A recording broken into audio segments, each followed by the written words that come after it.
Gente, tudo bem? Como é que estão de quarentena, ou melhor, de isolamento social? Espero que vocês estejam bem e cumprindo, tá bom? E meu visual barbudo?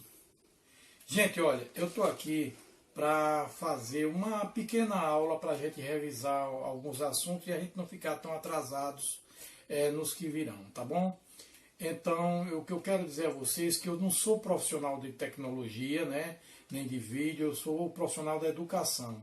Então, aqui pode ser até que eu fique, tenha alguns erros, algumas coisas assim, mas não olhem para isso, olhem o conteúdo da aula que eu quero passar para vocês. Essa é a primeira aula e eu espero que vocês aproveitem e tirem dúvidas, e as dúvidas que porventura ficarem, vocês anotam em um caderno, no caderno de vocês, e quando a gente chegar, retornar, a gente dirime essas dúvidas, tira essas dúvidas, tá bom? Espero que vocês estejam bem. Tá bom? Um abraço então a todos. E a gente vai falar um pouco da proclamação da República, que é o nosso primeiro assunto, né? Aquela página, no início do livro de vocês, até a página 17.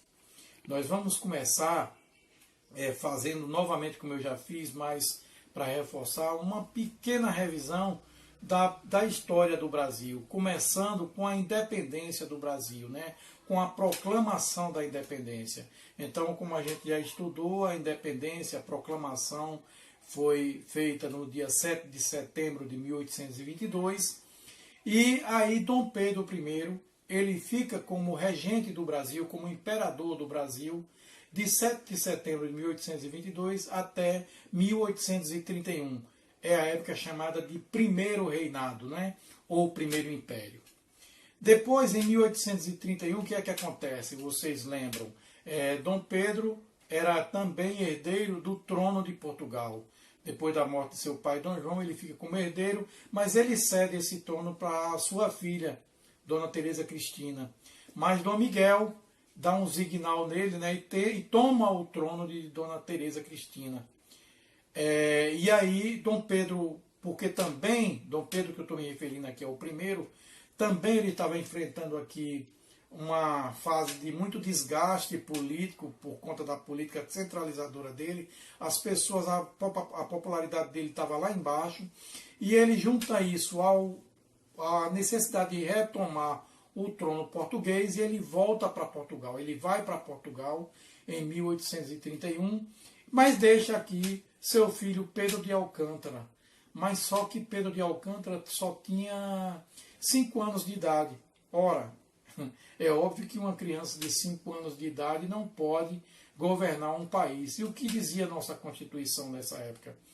Que até o imperador completar a sua maioridade, que seria com 18 anos, o Brasil seria governado por regências.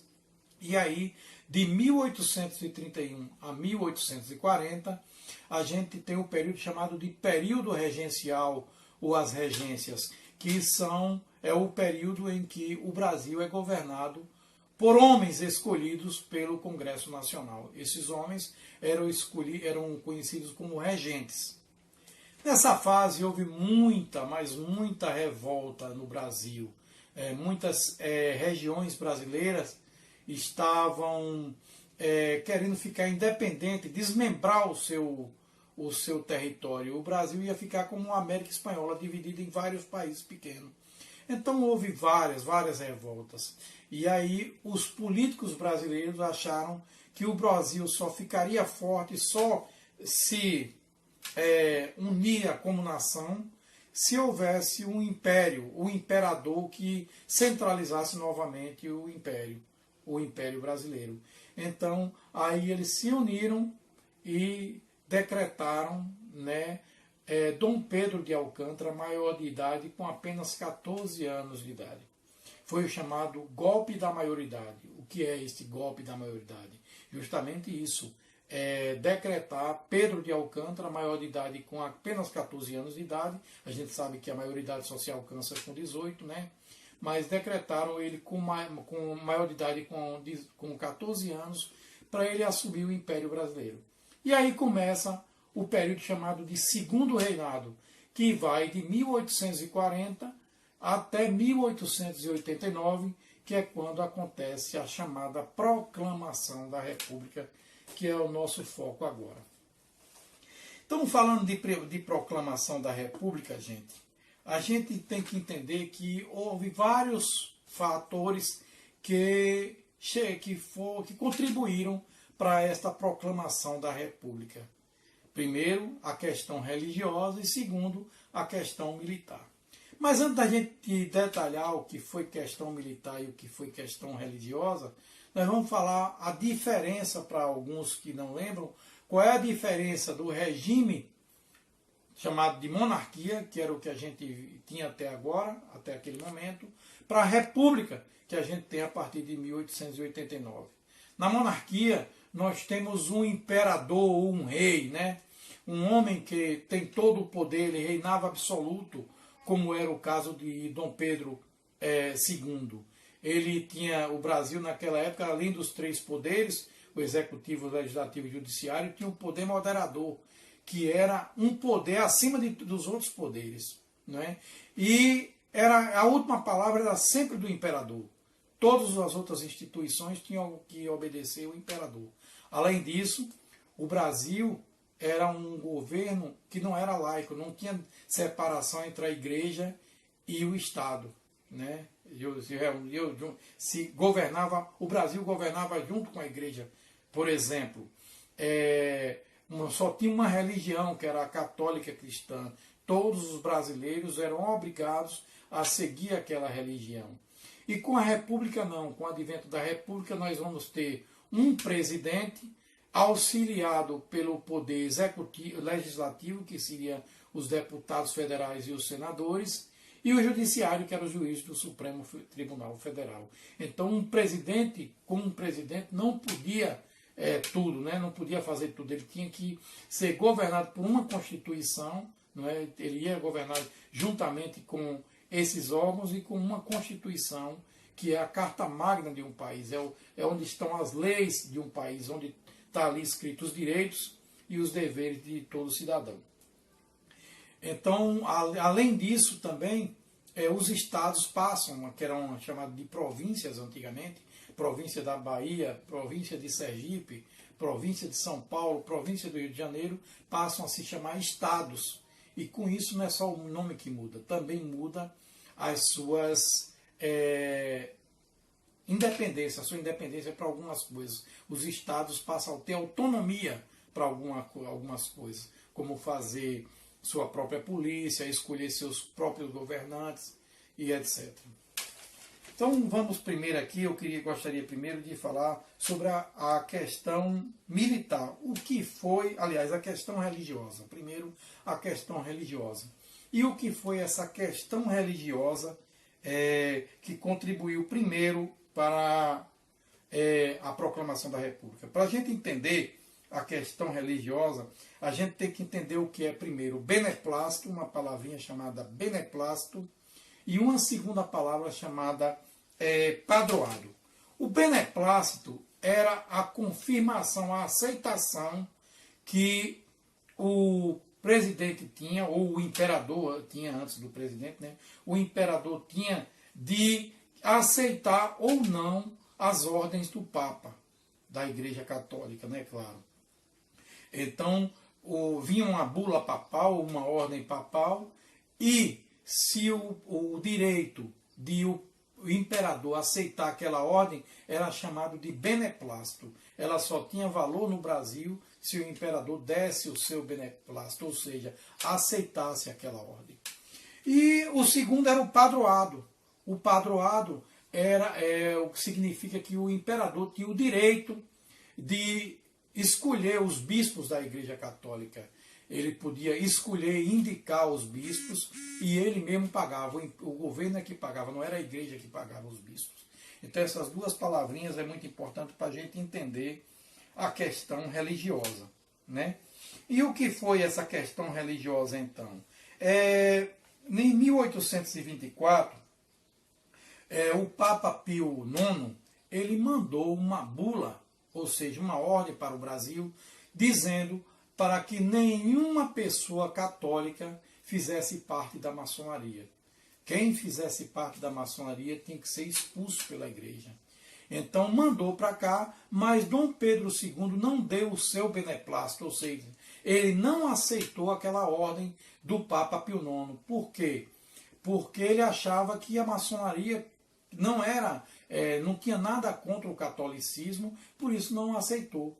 Mas ocorre que dois bispos, o Dom Vital de Olinda, no Pernambuco, e outro bispo de Belém do Pará, eles não aceitaram essa decisão de Dom Pedro II. E aí exigiu que todo mundo que fizesse parte de alguma ordem religiosa, eles tinham que sair da maçonaria, não podiam aceitar a maçonaria. Então, o que foi que aconteceu? Constitucionalmente, Dom Pedro II podia ir levar a julgamento esses bispos, e foi o que aconteceu. Ele levou a julgamento esses dois bispos foram julgados e condenados a 4 anos de prisão.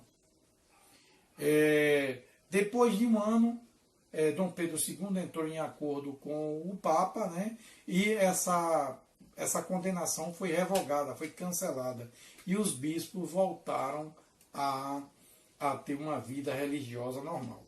E essa questão, ela foi usada pelos republicanos para manchar a imagem do imperador, né?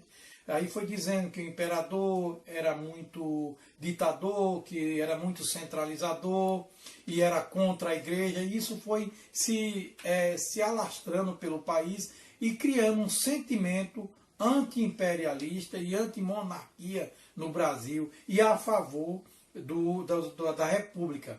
E esses republicanos, através de comícios, comício não é o comício que a gente conhece hoje, mas de artigos em jornais, comícios que ele fala, eles se manifestarem publicamente. Foram falando contra o império e a monarquia, é claro, que é a mesma coisa, e a favor da república. Isso já foi criando um clima, não é, para a chegada da república. A outra questão muito importante também, que está aí no livro de vocês, é a questão militar. E o que foi a questão militar? A questão militar foi uma série de, vamos dizer assim, de atritos entre o exército brasileiro e a monarquia ou o império, que é representado por Dom Pedro II. E por que isso aconteceu? Inicialmente aconteceu porque, na época, os militares não podiam se manifestar politicamente. Eles não podiam se manifestar politicamente e 2 oficiais do exército começaram a criticar muito o império. E aí Dom Pedro II mandou castigar esses 2 oficiais. Só que o Marechal Deodoro da Fonseca, como chefe da armada, seria hoje o comandante do exército, da Marinha e da Aeronáutica, o comandante do Estado-Maior, ele não aceitou punir esses 2 oficiais. Com isso, Dom Pedro II tirou o comando do Marechal Deodoro da Fonseca e também tirou ele, como ele era o chamado presidente da província do Rio Grande do Sul. Então ele demitiu o Marechal Deodoro dessas 2 funções. E outra coisa também que mexeu muito com os brios, principalmente dos fazendeiros do Oeste Paulista, onde se ficavam, né, onde era a maior quantidade de riqueza do país, que era no Oeste Paulista, principalmente no Vale do Paraíba, que fica do interior do Rio de Janeiro até certa altura do interior de São Paulo. Era ali onde ficavam as principais plantações de café do Brasil na época. A riqueza do Brasil ficava ali, né? Porque, vejamos, voltamos um pouquinho, vocês sabem que o Brasil se tornou o maior produtor e exportador de café da época, né? Do mundo, o maior produtor e exportador de café. O nosso café era maravilhoso. O que foi que aconteceu?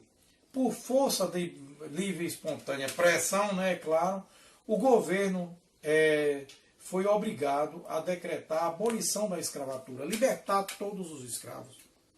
E esses fazendeiros do Vale do Paraíba, do Oeste Paulista, tinham muitos escravos. E os escravos, gente, vocês sabem, era uma mercadoria entre aspas, né, claro, muito valiosa.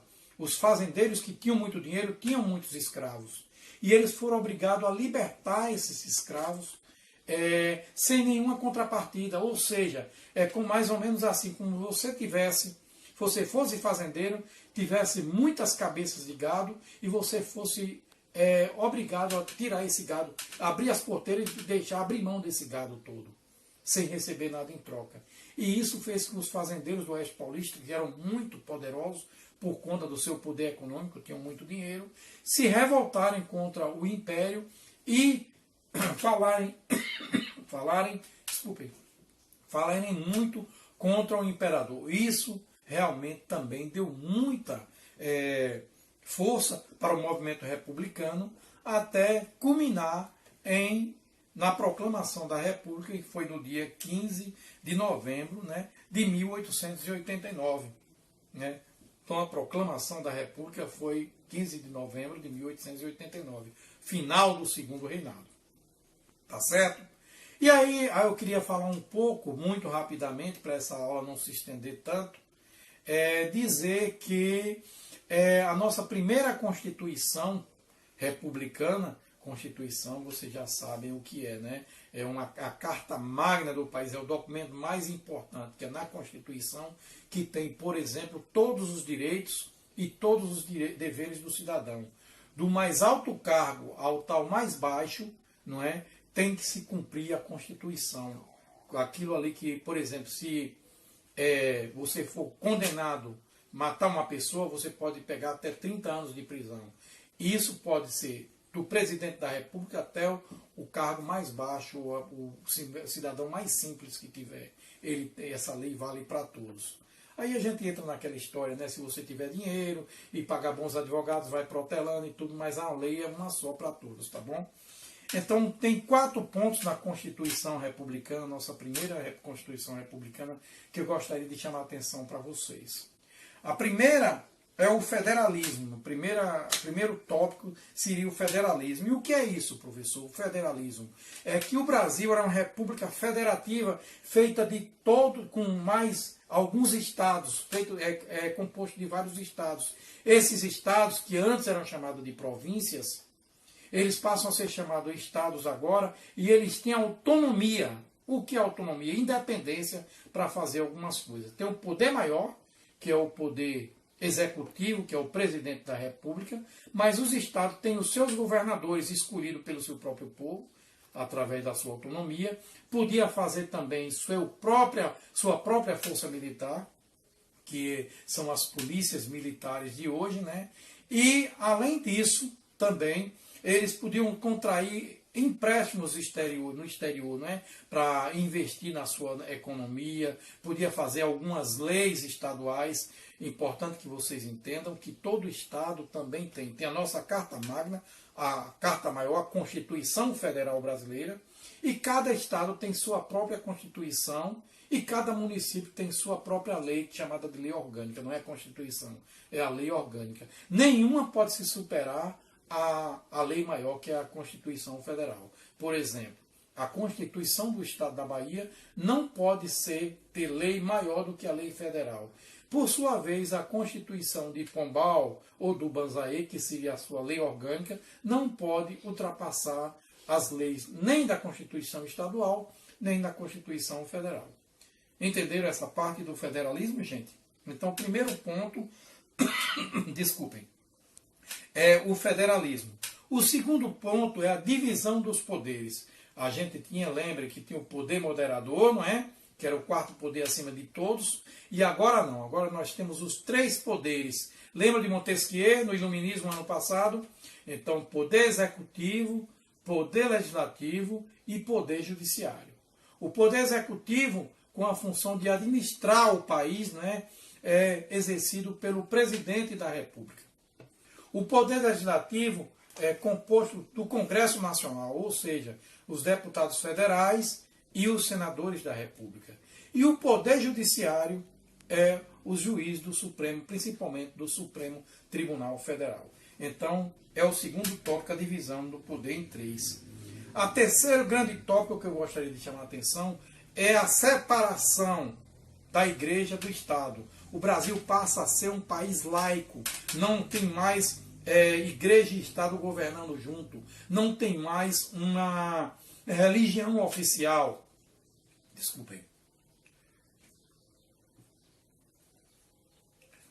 o Brasil, que tinha como religião oficial a Igreja Católica Apostólica Romana, passa a ter agora liberdade de culto, ou seja, você pode cultuar qualquer religião, não precisa mais ser católico, apostólico, romano. Foi aí onde depois chegaram os evangélicos, vindo do Pará com a Assembleia de Deus, e outros, e outros, e outros. Tá certo? Então esse terceiro tópico é muito importante. Por que é importante? Porque nós já falamos sobre isso, gente. Lá atrás, vocês lembram que quando o Brasil não tinha liberdade religiosa, se você não fosse católico e precisasse do emprego do Estado, primeira pergunta, que religião? Se você dissesse que não fosse católico, apostólico romano, aquele emprego você não ia ter. Então você não podia batizar seus filhos, não podia crismar, não podia fazer, como é que se diz, participar das Eucaristias, dos sacramentos da igreja, não é? Como a Eucaristia, casamento, etc. E o quarto ponto foi o voto, a questão da eleição, o voto universal. Universal, entre aspas, volto a dizer. Por que entre aspas? Porque ele não era universal. Universal é quando é para todo mundo, mas não era. O voto do eleitor brasileiro na primeira Constituição da República era só para homens maior de 21 anos e que fosse alfabetizado. Então, analfabetos, mulheres, clérigos, que eram pessoas da igreja, e soldados não podiam participar de eleições, não podiam votar. Esses os 4 pontos dessa eleição, certo, gente? E para complementar, para essa aula também, volto a dizer, não ficar tão estendida assim, dizer que a primeira eleição do Brasil foi indireta. O Marechal Deodoro da Fonseca foi eleito presidente da República com apenas 32 votos de diferença para o seu adversário. Então, e por que indireta? Indireta porque o povo não votou. Quem votou foi o Congresso Nacional, composto de deputados e senadores. Vamos voltar lá atrás. Eleição direta é quando você vota no próprio presidente. Então, eu voto no presidente. Então, essa é eleição direta. Eleição indireta, eu voto nos deputados e senadores, e esses, por sua vez, é que votam no presidente. Então, essa eleição do Brasil foi indireta, né, que elegeu o Marechal Deodoro da Fonseca. E a segunda curiosidade é que hoje você vota na chapa, né? Quando você vota no presidente, automaticamente você está votando também no vice-presidente. Naquela época, não. Em 1831, a primeira Constituição dizia o seguinte, que você poderia votar no presidente e votar também no vice-presidente. Então, nessa eleição, o presidente foi Marechal Deodoro da Fonseca e o vice-presidente foi Floriano Peixoto, que era da outra chapa, da chapa adversária, né? Então, gente, é um pequeno resumo, uma aula piloto, eu espero que vocês tenham gostado. Como eu disse, anotem todas as dúvidas para a gente tirar, certo? Na presencial, quando a gente retornar. Eu queria agradecer muito a vocês, me dê um feedback, me dê um retorno dizendo o que vocês acharam dessa aula, sejam realmente francos. Queria agradecer muito a Deise, minha esposa e minha cameraman, sem ela eu não teria feito isso. Minha filhinha Catarina pela a paciência de ficar sem se intrometer aqui na nossa aula. Muito obrigado, um beijo para todos. Estou com muita saudade de vocês. E lembrem-se, vocês não estão de férias, vocês estão apenas em isolamento social. O que significa isso? Que vocês podem usar o tempo de vocês para estudarem, ler um bom livro, certo? Conversarem com os pais de vocês, se aproxime mais dos pais de vocês, mães, seus parentes, tá bom? Um beijão. Tchau, tchau. Até a próxima aula.